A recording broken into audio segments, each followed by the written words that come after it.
church. Why don't you say it could have been me? Without food. Without clothes. But I just want to say thank you. It's a wonderful thing to be able to count your blessings, is it not? Happy birthday, LA 3rd. You know, you all look pretty good for 91. What a blessing it is just to think back 91 years ago. You imagine what Los Angeles looked like at that time. And especially on the east side where the majority of our folks had come and begun to start a brand new life. Imagine an idea came into the mind of someone who decided to move from fear to by faith in the creation of something that we are continuing till this day. An idea, a fantastic idea, that was propelled by faith and belief that created the East Side Church of Religious Science. And over time, it evolved into the Los Angeles Third Church of Religious Science, the very third church in the religious science movement to be chartered by the founder of the movement himself, Dr. Ernest Holmes. It is indeed a blessing. But you know, the great thing about the church is its membership. It's one thing for the head of the church to receive an idea, to receive the inspiration, to receive the vision, and then to move forward with that inspiration and to be guided by that vision. But also, more importantly, for those who have captured the vision and then came to be a part of that wonderful experience.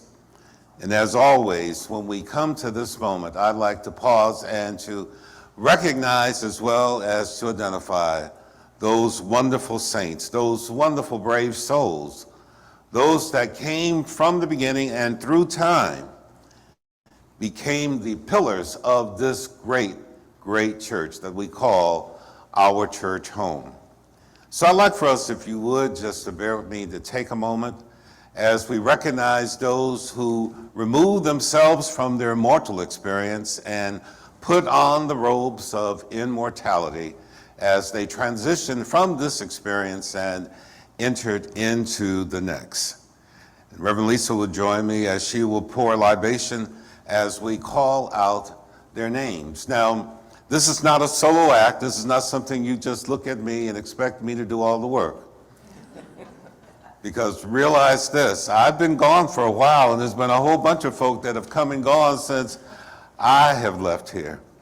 But we want to recognize them all. And more importantly, I want to avoid you calling me later on this afternoon and saying, Dr. Ronnie, you forgot this person, or Dr. Ronnie, you forgot that person. If Dr. Ronnie forgets them, I trust that you don't, so speak your word. Show your growth in this time. So let's just pause for a moment and recognize those, and as we call out their names and know that they are continuing to celebrate with us. Nathaniel White Jr., Dorothy Dupree, Fannie Hamilton, Valita Stevens, Addie Austin, Rabina Bly Williams, Rose Moulton, Doris Smith, Dorothy Craddock, Myron Mack, Alicia Pope, Ron Bishop, Barbara Morrison, Betty Gantz, Anna Haggerty, Clarence McCrae, Jim Hunter, Collins Beverly, Virginia Mitchell, Barbara Walker, Alice Irving, Raouf Iskander, Tony Smith, Anthony Ward, Frank Coney, Violet Coney, Milton Rice, Alberta Moore, Roberta Reddick, Reverend Geneva Williams, Verbal Shepherd, Jack Shepherd, Austin Moore, Elaine Pounds, Nelson Atkins, Ernestine Bannerese, Leon Patterson, Nina Mills, Gerald Lassar, Joel Patterson, Vetra Perry, Rosa Stallworth, Jean Taylor, Pearline Walker, Rainer Mann, Julia White, John Williams, Betty Ball, Maud Young, Calvin Irvings, Bert Hicks, Bernadette Wilson, Regina Greer, Versi Wibberley, James Moran, and so many others that have stepped through those timeless doors of the experience that we call our church home. And they came and they made their contribution to this space. And then at the moment when they heard that celestial call and said, "Well done, thy good and faithful servant. Thou hast been faithful over a few things. Now I shall make thee ruler over many. Enter into the joy of the Lord." And they took wings and they took flight. And they left us to be the guardians of the legacy. They left us to be those that will continue to run this ship that we call our church home. Those of you who can, I ask that you will stand and join with me and to clap your hands in reverence to them as we celebrate their lives and the contributions that they made to our church.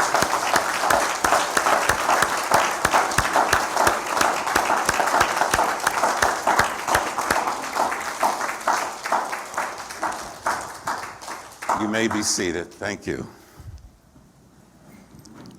It is indeed a wonderful thing to recognize these wonderful loved ones. Now it's our turn. Great topic that we have for this month, the demonstration of spiritual growth. And I'd like us to begin by speaking a word into this space, and likewise speaking an idea into our consciousness. I'm going to say the word, and I'm going to ask if you will affirm the word after me.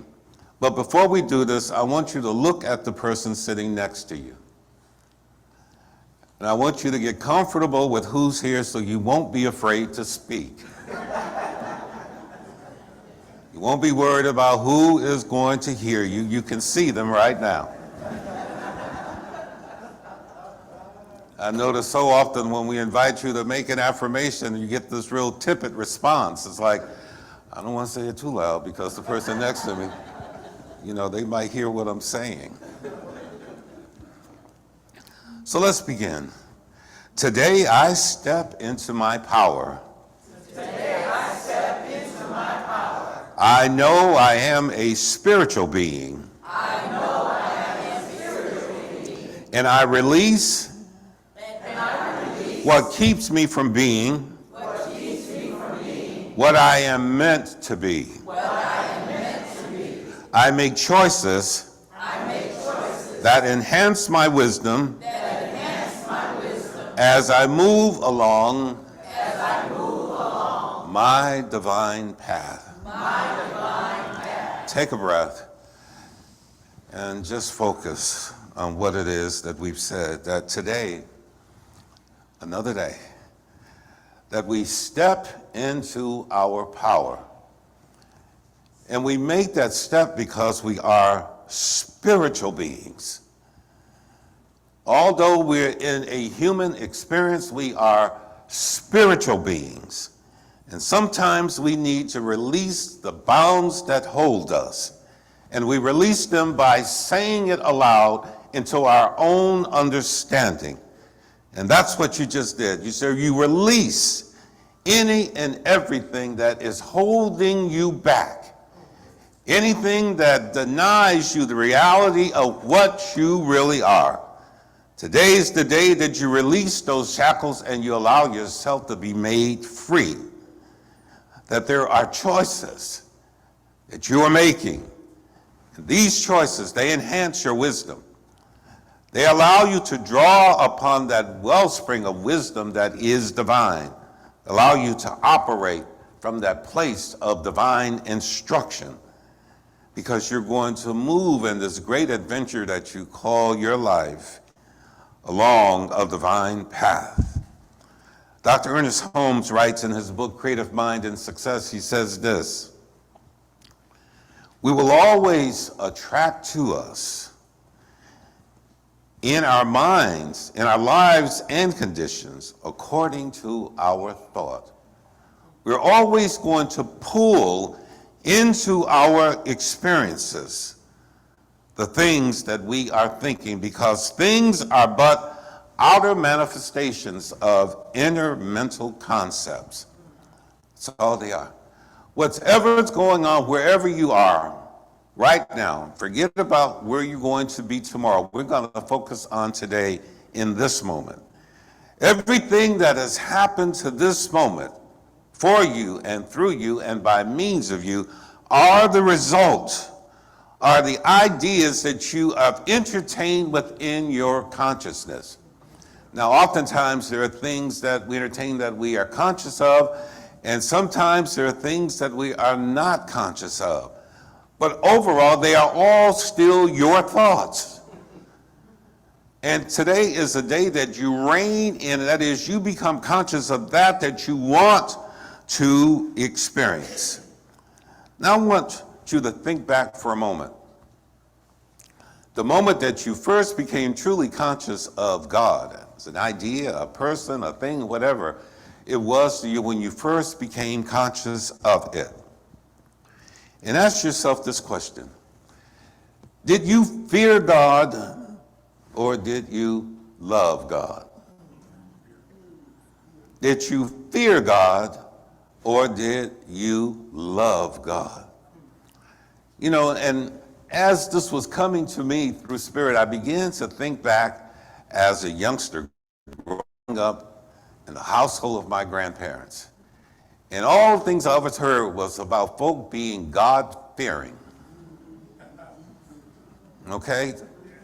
And for a lot of us, this is what we absorbed unknowingly. This is the environment that we were a part of. And this was the word that was spoken into our consciousness about being God-fearing. And I was having a problem with that even as a child, because I was thinking, well, on one hand, you're telling me to love God, and on the other hand, you're telling me to fear God. How can I love and fear something at the same time? That was challenging. And you know, it was most frightening all the times, when I grew up on the East Coast, and we often had thunderstorms and there was lightning and all of that, and it could be very scary. And the first thing we'll hear was, "Be still, God is mad."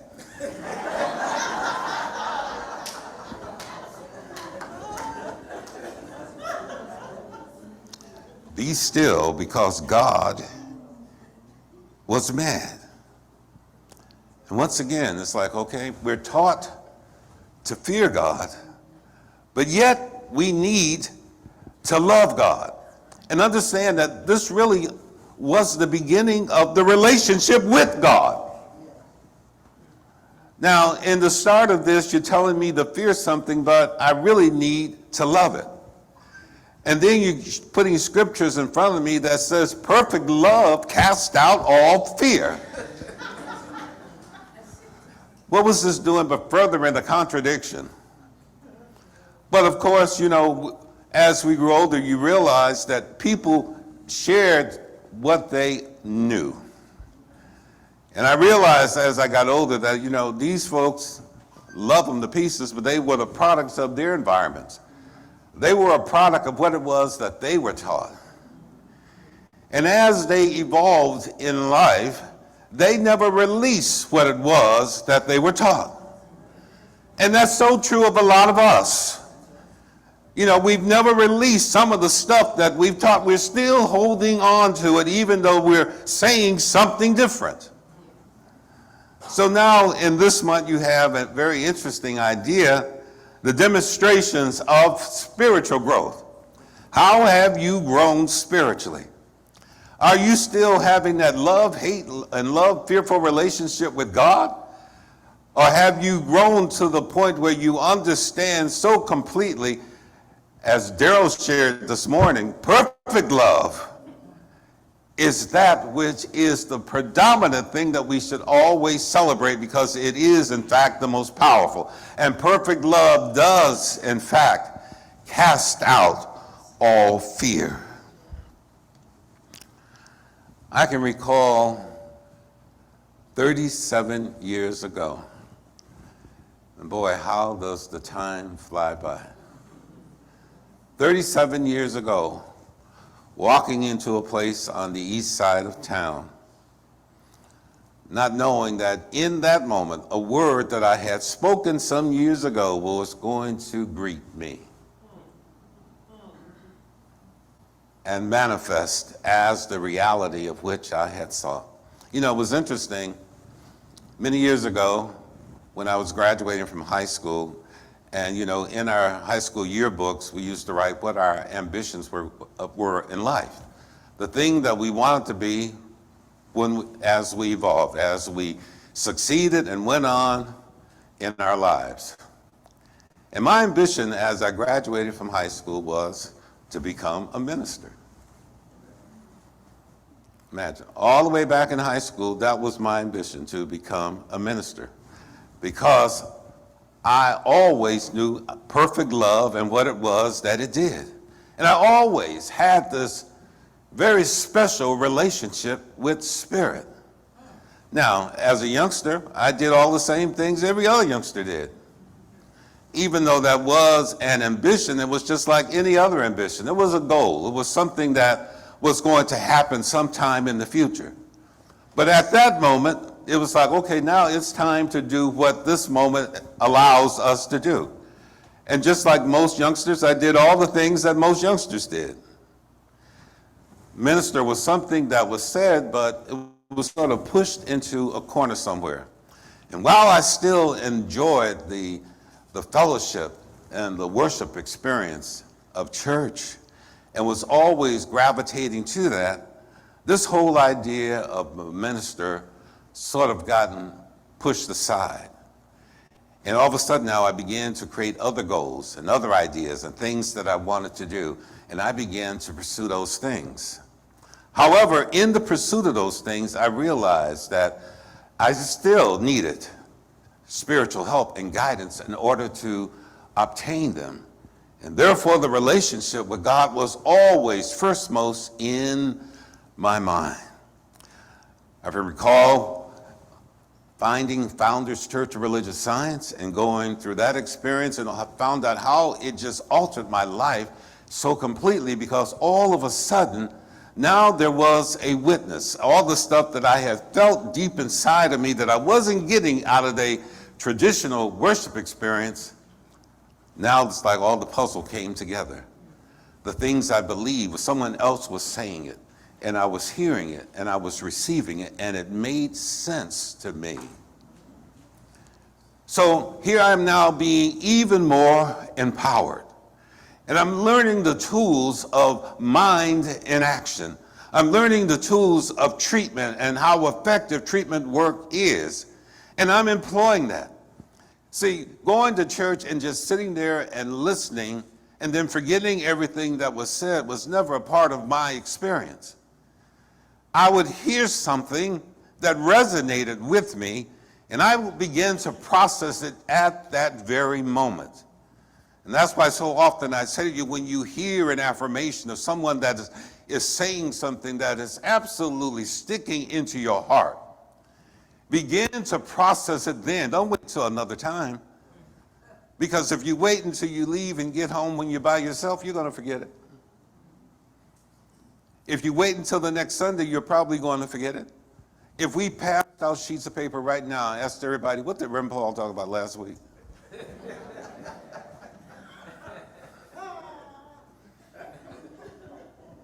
If you didn't put it in motion then, for it to impact you in that moment, you will allow it to escape you. So I heard the words that were spoken, And as they were spoken, I began to apply those principles to the goals that I was creating for myself at that time. You know, changing disciplines, wanting to acquire great things, wanting to go places, all of these things. It's like, you know, I left Connecticut and came to California in search of opportunity. Came here not knowing anybody, came here without a job, came here without knowing exactly where I was going to stay, but came here knowing God. That was the great variable. That's what led and guided and directed. Imagine that.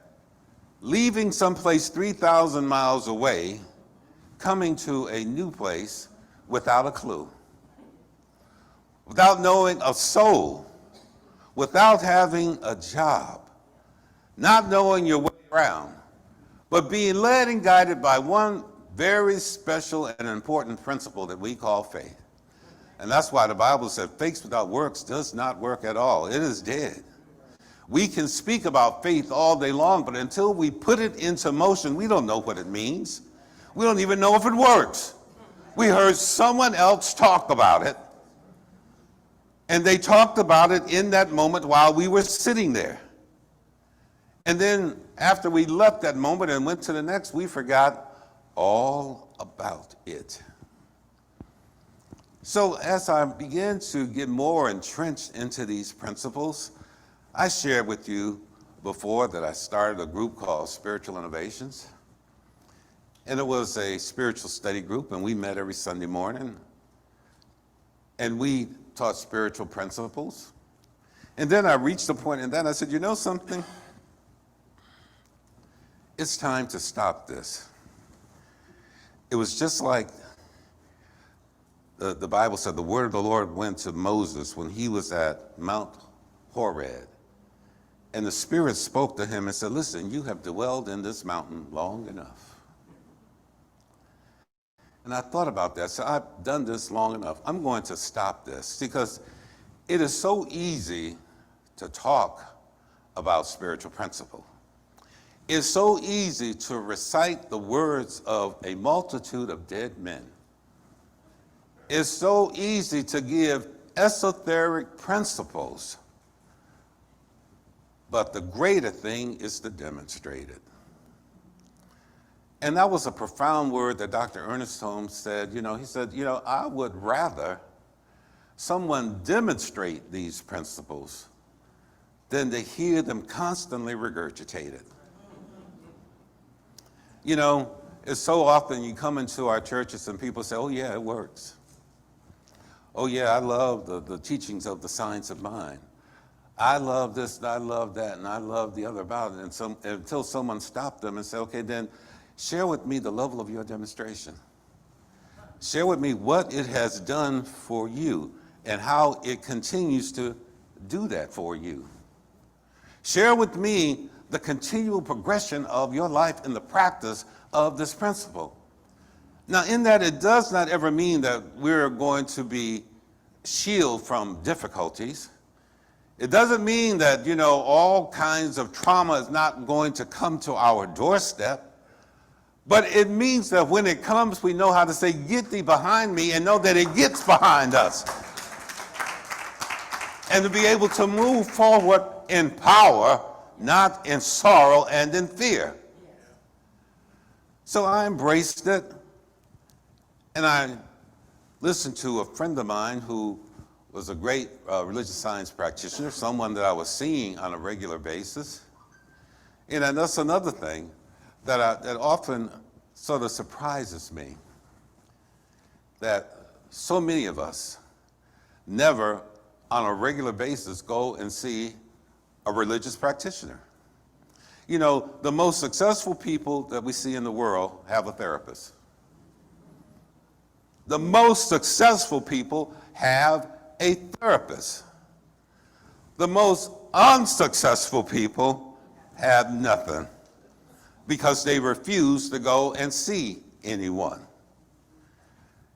And with that, also you have to say something to the practitioners, and that is, you should have some demonstration that somebody wants to come and see you.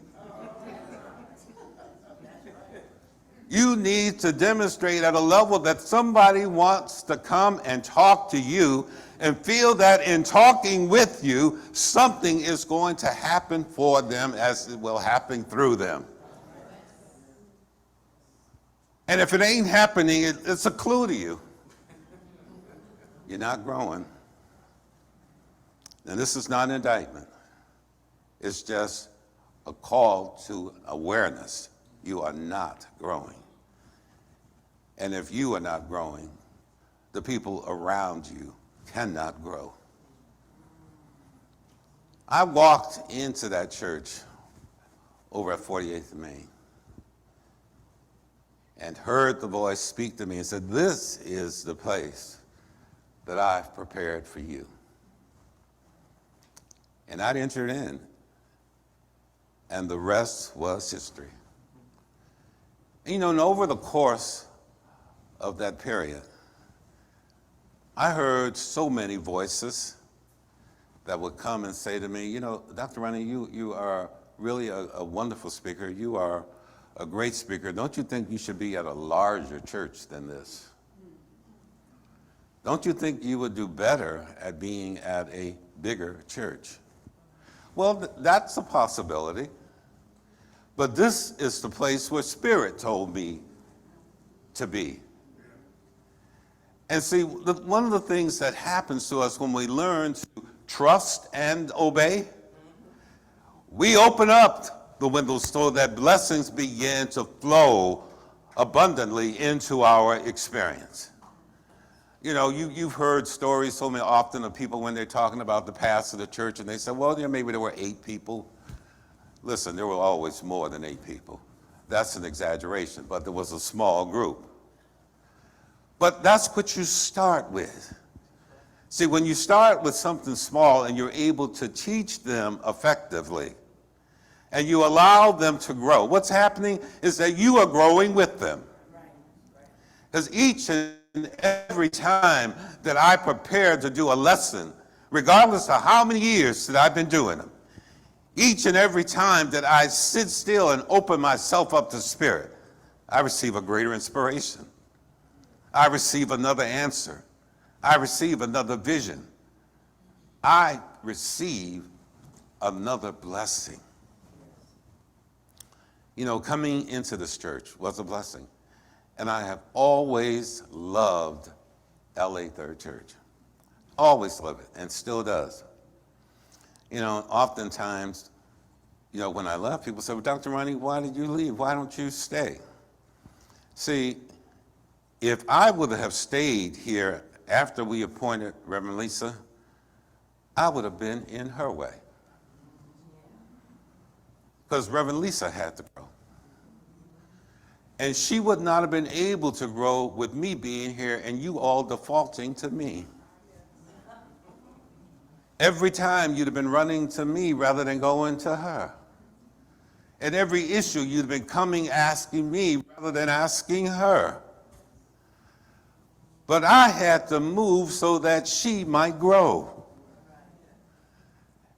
And grow she did. Give her a hand.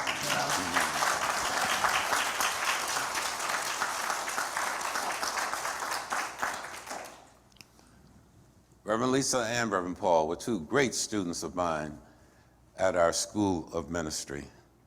And oftentimes, I listen at some of our practitioners. Every Sunday morning, while you may not see me here, I'm there. I'm watching everything. I'm listening to everything. As you're sharing, I'm receiving everything. And when you're sharing, sometimes I'm not receiving it. I'll say, well, Reverend Lisa got a job to do today.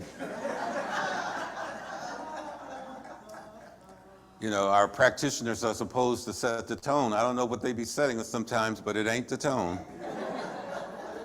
Sometimes we forget what it is that we're supposed to do, and that's not an indictment. It's once again for us to understand that we are continuing to grow, and we shall always grow.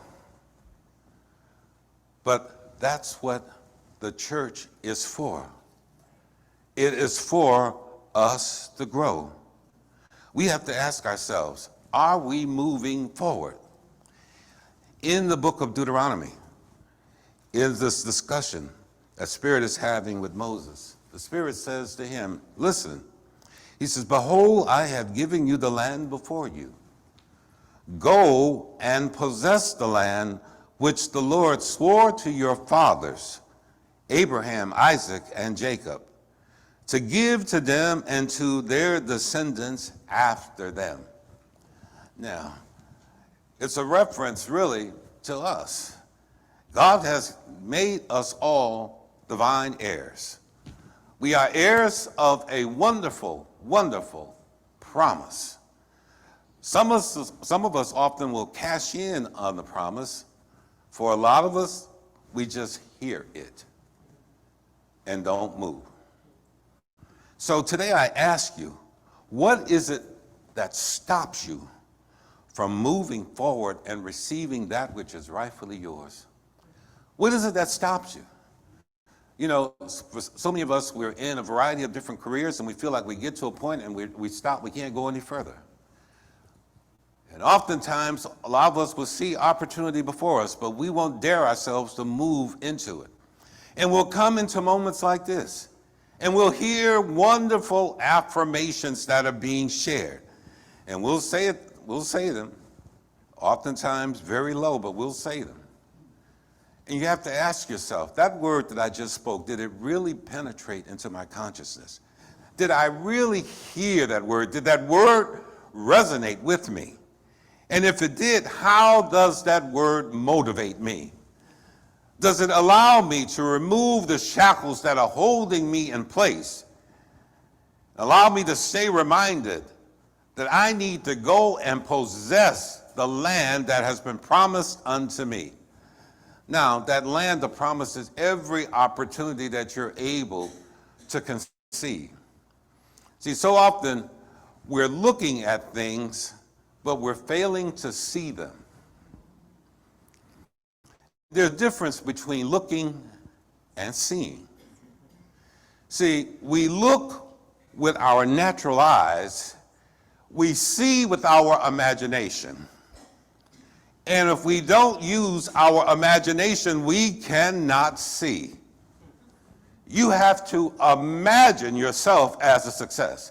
You have to imagine yourself as being happy. You have to imagine yourself as being well. You have to imagine yourself as being successful. You have to imagine yourself as being loving. What is happening to your imagination? Dr. Ernest Holmes says, listen, he said, the most dangerous folk in the world is those who cannot see. Why? Because they are limiting themselves and they allow their limitations to become contagious. They have limited themselves. So we have to ask ourselves, what is it that is stopping me from moving forward? What is it that has me stuck in place? Now, we come up with a whole variety of reasons. So often, one of the best ones is that, well, you know, I've retired. And so now I'm in my golden years and I'm too old to be doing anything. Well, that's true. Because that's your word. That is exactly your word. So that is true.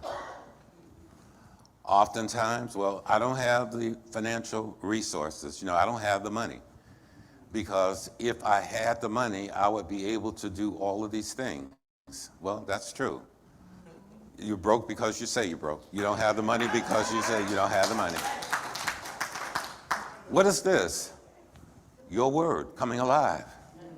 That word you spoke has manifested itself. That idea, that mental concept that you had in mind has now manifested itself as your experience. These things that you are saying, they are there in front of you. They become the experience of yourself. And who's the cause of it? You are. So when you say, What is stopping you? What is holding you in place? It's you. And so often we affirm, right where I am, God is. You have to ask yourself, is that true for real? Yes. Is that true for real? Because then why has God been limited?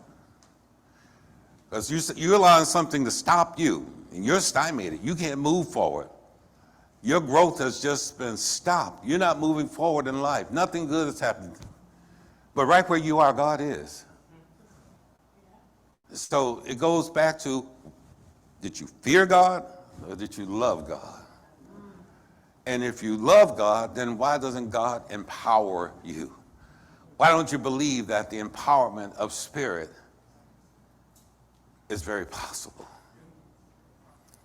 I heard Reverend Paul remind everyone of something last week, and he said, that same power that raised up Jesus from the dead, if that same power be in you, it would quicken your mortal being.